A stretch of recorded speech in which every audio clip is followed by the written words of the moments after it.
नमस्कार। लोकमत हिंदी में आपका स्वागत है। आज मैं इस नवरात्रि के शुभ अवसर पर माता के चतुर्थ विग्रह का स्वरूप जो माँ कुष्मांडा देवी के रूप में जानी जाती हैं, उनके स्वरूप, उनके पूजन विधि, माँ को कौन सा पुष्प प्रिय और पसंद है और उनको कौन सा नैवेद्य अर्पण करना चाहिए एवं साथ में किन किन कामनाओं की पूर्ति हेतु माँ कुष्मांडा को विशेष माना जाता है, इन सभी जानकारियों के साथ आपके बीच इस आमुख पटल पर समुपस्थित हूँ। देखिए, कुष्मांडा देवी का इन 9 शक्तियों में बड़ा विशेष महत्व है। कुष्मांड से ही कुष्मांडा बना हुआ है। सारा सृष्टि, सारा संसार जिनके उदर में समाहित हो, पूरे सृष्टि को जो जन्म देने वाली हो, संपूर्ण संसार को जो रक्षित करें और पालित करें, ऐसी देवी कुष्मांडा है। माता ने जानकी का रूप अपने अंदर समाहित किया हुआ है। उन्होंने ही इस पूरे सृष्टि को जन्म दिया है, रक्षा भी करती हैं और पालन भी करती हैं। माता सिंह की सवारी करती हैं और माता की 8 भुजाएं हैं, इसलिए माता को अष्टभुजी भी कहा जाता है। माता पूरे संसार को चलाने वाली हैं, इसलिए इनको आदि शक्ति भी कहा जाता है। तो इस तरह की संज्ञाओं से माता को अभिभूत किया जाता है। हम जानते हैं कि विंध्याचल में जो माता अष्टभुजी का मंदिर है, वही माँ कुष्मांडा का ही स्वरूप है। वहाँ हम जाकर माता के चरणों में अपना शीश झुकाते हैं, माता के जो पसंद पुष्प आदि हैं, नैवेद्य आदि हैं, उनको अर्पित करते हैं। काशी में भी दुर्गा कुंड का जो दुर्गा मंदिर है, उसमें माता के चौथा जो स्वरूप है, उसी का विग्रह है और माता इसके लिए जानी जाती है। वह बड़ा ही सिद्ध जगह है। आपको उन सिद्धता का कुछ उदाहरण स्वयं आपके सामने प्रस्तुत करना चाहता हूँ। हमारे एक जजमान अधिकारी थे उत्तर प्रदेश सरकार में और बहुत दिनों तक उनको पुत्रोत्पत्ति नहीं हुई। अधिकारी होने के कारण बहुत सारा पैसा भी उनका व्यय हुआ। बहुत जगह वो लोग जरा अवस्था में आ गए थे, कुछ ही दिनों में वो रिटायर्ड हो जाएंगे, ऐसी अवस्था थी।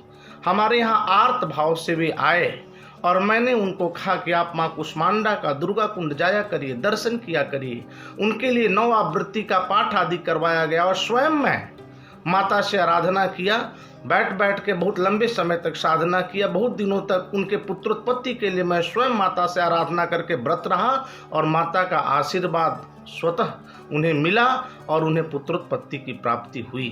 तो 9 शक्तियों में सबसे जल्दी प्रसन्न होने वाली जो शक्ति है, वो सब माँ है, वो कुष्मांडा माँ है।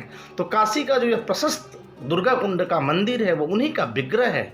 और मैं काशी वासियों से ही नहीं, बल्कि इस भारतवर्ष में रहने वाले सभी हिंदू भाइयों से जो माँ दुर्गा को के प्रति समर्पित हैं, वैसे भाइयों से मैं अनुरोध करूंगा कि आप माँ विंध्याचल के अष्टभुजी मंदिर में और यहाँ काशी के दुर्गा कुंड मंदिर में अवश्य जाया करें और माता कुष्मांडा चतुर्थ विग्रह के रूप में शीघ्र प्रसन्न हो जाती हैं। माता सिंह की सवारी करती हैं, ऐसा उनका स्वरूप है। उनकी 8 भुजाएं हैं और उस 8 भुजाओं में जो एक भुजा है, उसमें वो जपमाला ली हुई हैं, वही निधियों और सिद्धियों को देने वाला हाथ है। इसके बाद और शेष 7 भुजाओं में माता कमंडल धारण करती हैं, धनुष धारण करती हैं, बाण धारण करती हैं, कमल का फूल धारण करती हैं, कलश चक्र और गदा, ये 7 भुजाओं में मां धारण करती हैं।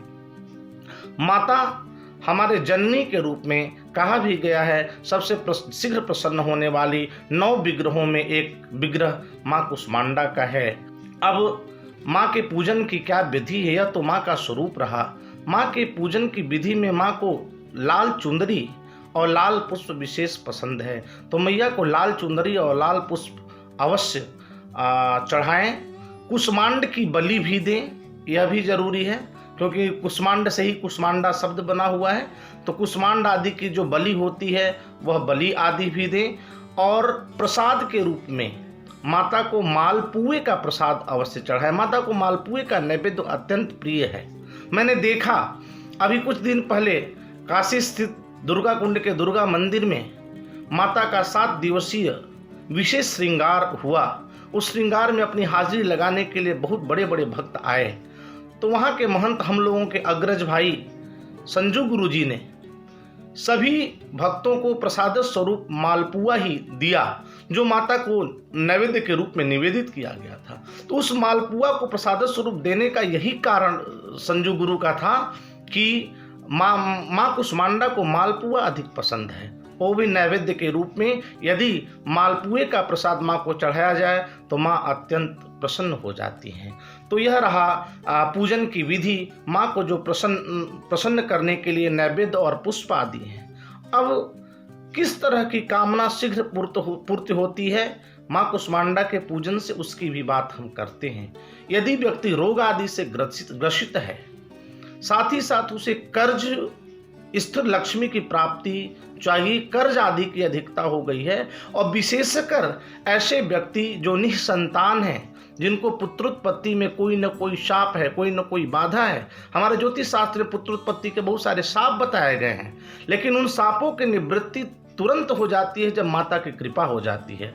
तो वैसे भाई बंधु, वैसी माताएं बहनें जिनको पुत्रोत्पत्ति की चाहत हो, संतान की चाहत हो, और कोई न कोई बाधा होने के कारण वो संतानहीन हो, तो माता के शरणों में आर्त भाव से जाएं। यह मैंने एक कहानी के माध्यम से आपको बता भी दिया कि माँ कुष्मांडा कितना जल्दी प्रसन्न हो जाती हैं, और उस व्यक्ति को, उस माता बहनों को संतान की कमी अपने जीवन में नहीं रहती। तो ऐसे लोग जो संतान के इच्छुक हैं वे तो अवश्य माता के पास आर्त भाव में जाएं और प्रार्थना करें, माँ के प्रति श्रद्धा रखें, श्रद्धा विश्वास करें माता के प्रति, तो अवश्य ही उन्हें पुत्रोत्पत्ति होगी। माता के सामने आर्त भाव में बस उनका भाव होना चाहिए। शरणागत दीनार्त परित्राण परायणे सर्वस आरती हरे देवी नारायणी नमस्तुते। इस मंत्र के साथ माता की प्रार्थना करें, आर्त भाव से माता के चरणों में स्वयं को निवेदित करें, और जो भी कामना हो माता से कहें, तो निश्चित ही माँ कुष्मांडा देवी सभी भक्तों की कामनाओं को पूर्ण करती हैं। जय श्री हरि, जय विश्वनाथ।